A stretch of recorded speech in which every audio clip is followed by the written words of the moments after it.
Little lamb gone broke. Where will this rebel go? Hey everyone, welcome to the channel. Welcome back. I'm hoping everybody is having a wonderful day. It's the end of the month. Thanksgiving is coming up. Elections are over. Thank God. Thank goodness it's over. This has been a very interesting year. 2024 has been extremely interesting, and I'm just looking forward to 2025, guys. I'm not even gonna lie to you. 2025, like let's go 2025 because it's been a doozy. I could tell you that much. But I just wanted to welcome everybody back to the channel. Today I wanted to talk about something that for many people might seem like it's not a big deal for them, but for me it was a huge thing. It was my very first time voting after waking up from the Jehovah's Witnesses. And I know this is just a personal experience of mine. Maybe everyone else may not experience the same thing, maybe not even care. You know, me personally, I felt like it was something that I needed to do. And I really wasn't even thinking about doing it, voting. I wasn't thinking about voting. I was like, it was up in the air, but the more and more the closer it got to November and all the hype, but also actually taking the time to listen to both of the candidates and the policies that were about to be put into place. I'm like, oh no, oh no. And I'm like, I'm listening to both sides. There's flaws on both ends. Let's just say that. There's really no perfect candidate. There never really is. But as I'm listening to both sides and I'm hearing the pros, the cons of each, one was just heavier than the other. And I just was like, no, I don't want this. No. Well, there's only one way to be heard, and that's by voting. So this video isn't about, which political party you should support. That's not what I'm here for. You could say that for another, but y'all can have that for another video. There's plenty of people out there pushing their agenda, pushing their views in on that. As far as arguing wise, I don't do that. I'm not debating on who you feel is the right person to run this country. Okay? That's not what this video is about. But you know, I may or may not be part of the 92% who voted for Kamala. I might be part of that. I might not be part of that. But but no. Jokes aside, this is not what this is about. It's about finally being able to decide. You're able to actually listen to the people that are supposed to be running this country and actually hearing what you're going to be suffering with. To be honest with you, as Jehovah's Witnesses, voting is off limits. You're supposed to be neutral all times. Keep out of worldly politics. That's what we've always been taught. That's what I've always been taught. And I had no problem with it. I really didn't even like politics. I'm like, everybody's a liar. It doesn't even matter. I don't even want to get involved with it. So naturally, for 30 plus years, I wasn't even really interested in it. Not even when I actually even started rebelling in the past. Like, I didn't care about the politics parts. It was just simple human rights that I wanted to do. Like the simple things that I wanted to do as a human being that was being violated by this religion. So the voting was probably the last thing that I say that if I was going to do something, that's something I'm going to do. I would celebrate birthdays. I will celebrate Christmas or Thanksgiving before I vote because I was just like, ew, politics, ew, yuck. But I don't know. I wasn't interested into it. And then some reason this year, after fully waking up, I want to say this year I fully woke up. I was like, as it got closer to November, I decided, yeah, I need to vote because I'm not going to stand for some of the stuff that this particular person was talking about. And yeah, I wasn't going for it. So I wanted to make a difference and I voted. Now, let's be real though. If we want to be truly honest with ourselves, A lot of these religious organizations, they benefit from government policies, tax breaks. They get involved in a lot of these tax politics. Norway. Jehovah's Witnesses funding had got stopped by Norway. Long story short, Norway basically revoked their rights as a religion to receive tax funding. They did not take their rights to being a religion, but they did stop them from receiving the tax breaks. Want to sue Norway because they have changed the policies, but they've only minutely changed it. Now they say you can say a greeting to someone who's disfellowshipped. Oh, wait a minute. Let me change that. Someone who has been removed from the congregation. Because yeah, they changed that too. That's just word salad. But they changed it to removed. So now you can say a greeting to someone who is removed, or you can call someone who's been disfellowshipped. I hate that word removed. That's stupid. You can you can basically call someone and invite them to the meeting. So yeah. So because of those changes, Watchtower believes that Norway owes them some money, so they're suing for the money that they feel that they're owed. But let's stop right there. How are you trying to get money back from something that the reason why they stopped you was because of what you guys were doing? So now you want to get money back because you changed the policies in 2020. You slightly changed the policies in 2024. Oh, by the way, they can't disfellowship minors, teens, or something like that. So children can't get disfellowshipped or something to that extent. So they changed that policy as well.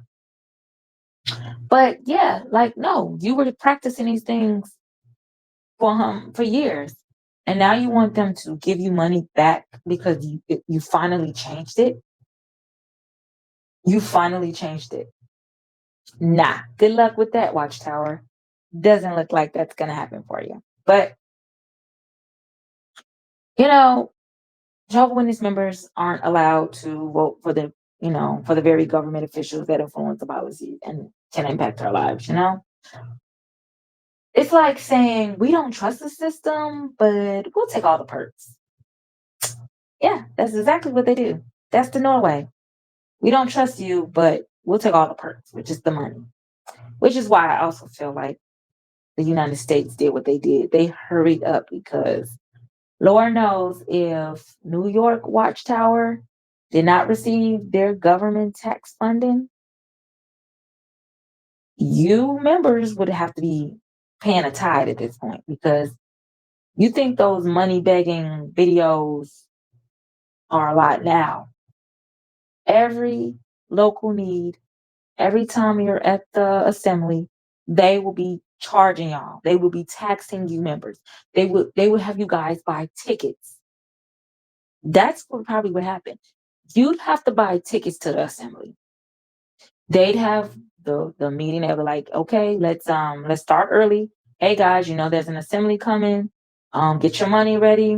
We gotta buy these tickets so you can attend because how are you gonna, how are we gonna you gotta support the work. But yeah, that's me being silly. And I was thinking about this. I've been thinking about this for a while now. Like, back in the civil rights time when like Martin Luther King, JFK, and Malcolm X were around. It's just to name a few. Rosa Parks, a lot of these activists. There was a lot of segregation in the 60s. And this wasn't too long ago because my mother was 20 something in the 60s. And she faced all of that. No colors at the same, segregated water fountains and all those things. She faced those things. So, I need to do that. I need to ask my mother, how was the Kingdom Halls back then? I really do. I really want to know.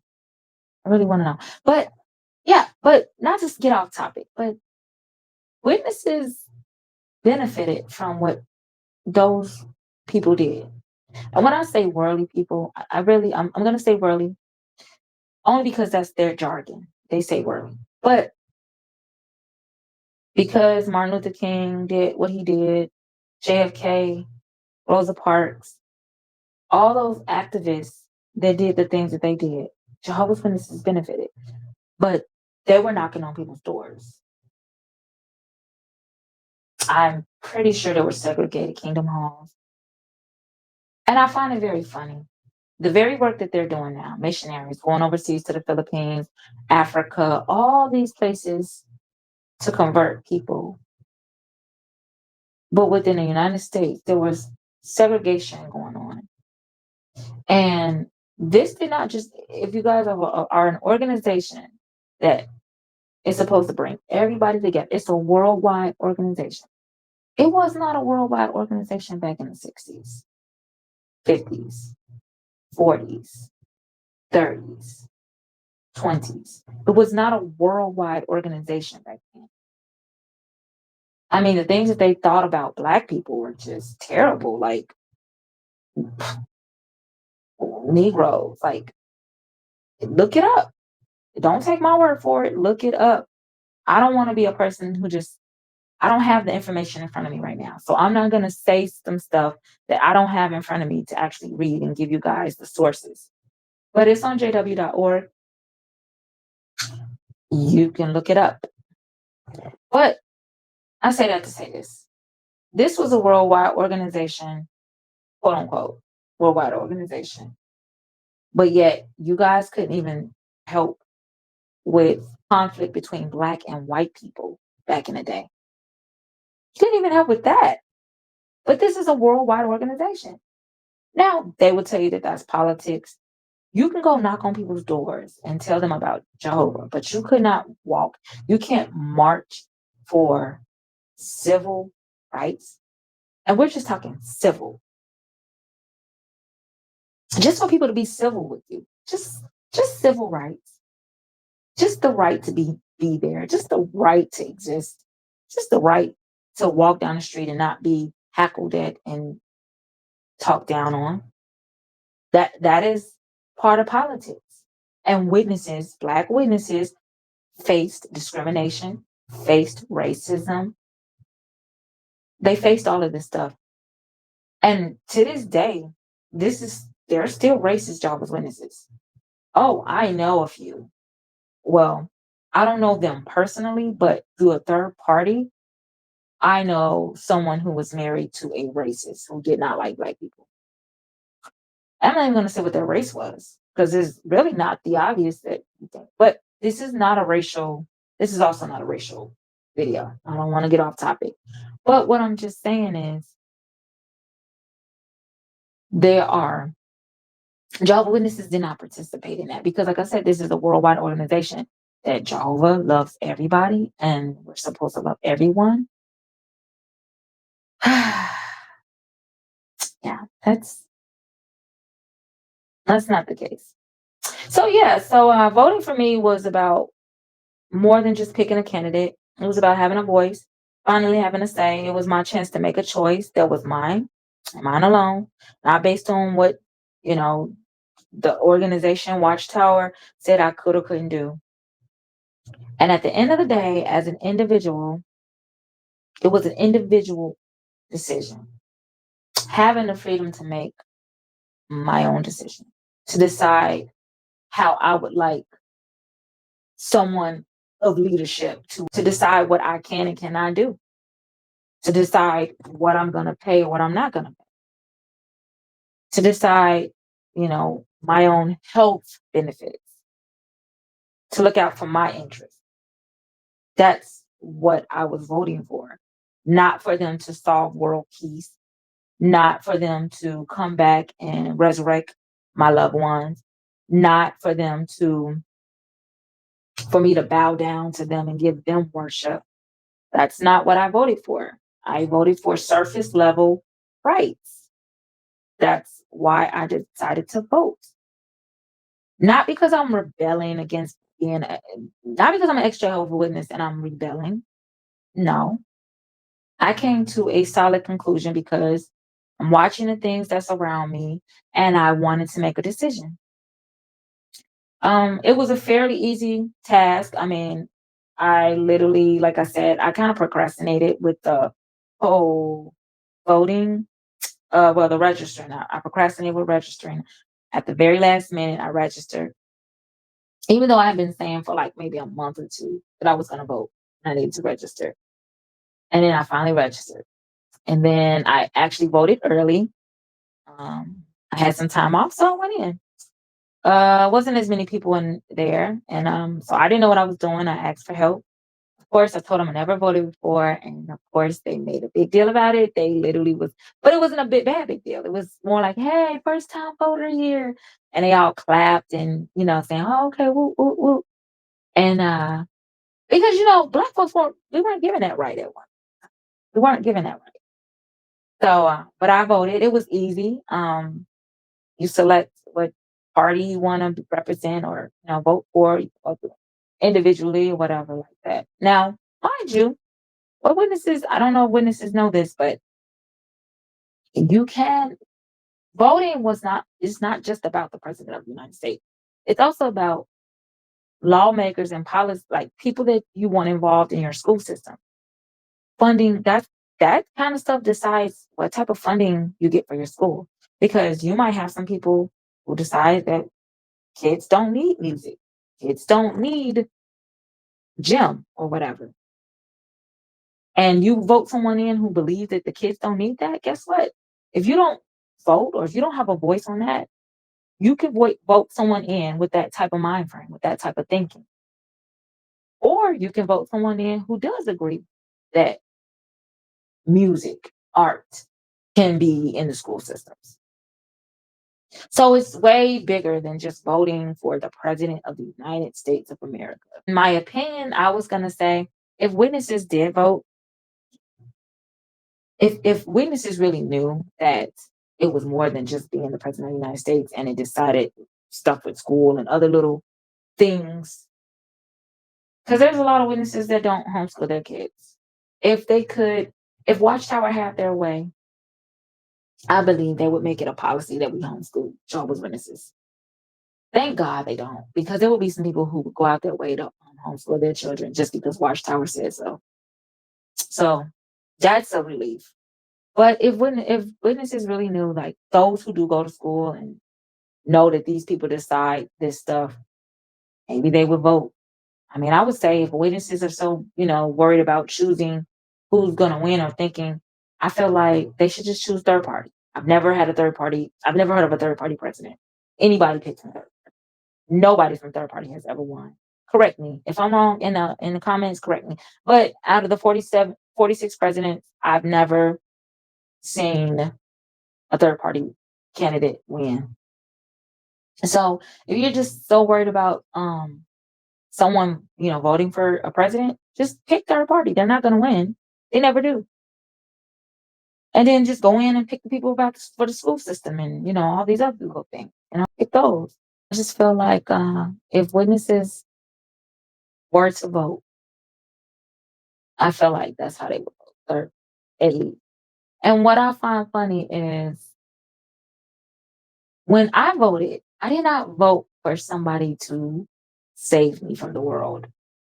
I did not vote because I felt like these people are going to deliver us and they're going to we're going to resurrect family or anything like that. No, my reason for voting was simply because of policy. Anyone who is watching this and you've gotten this far, I want to say, first of all, thank you for listening. For anyone watching who's left the religion and is thinking about, or who's waking up or scratching their head about it, remember this: voting isn't about agreeing with every single policy or candidate. It's about claiming your right to have an opinion. It's about showing that you have a mind of your own, and that's something that's worth celebrating.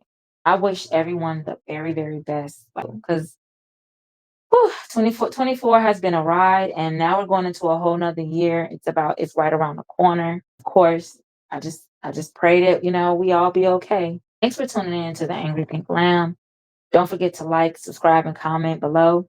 And hey, let me know what first time voting experience like after leaving. Did you vote at all? Do you care? I mean, there's a lot of things going around with this election and stuff like that, a lot of videos and stuff. I kind of, I kind of did something a little different. I kind of waited to after everything died down when maybe I should have, put this out after the hype was up. But Hey, again, I just wanted to say my piece. So until next time, remember, think for yourself. Until next time, remember, thinking for yourself is always worth it. Peace and love to everyone. Peace out.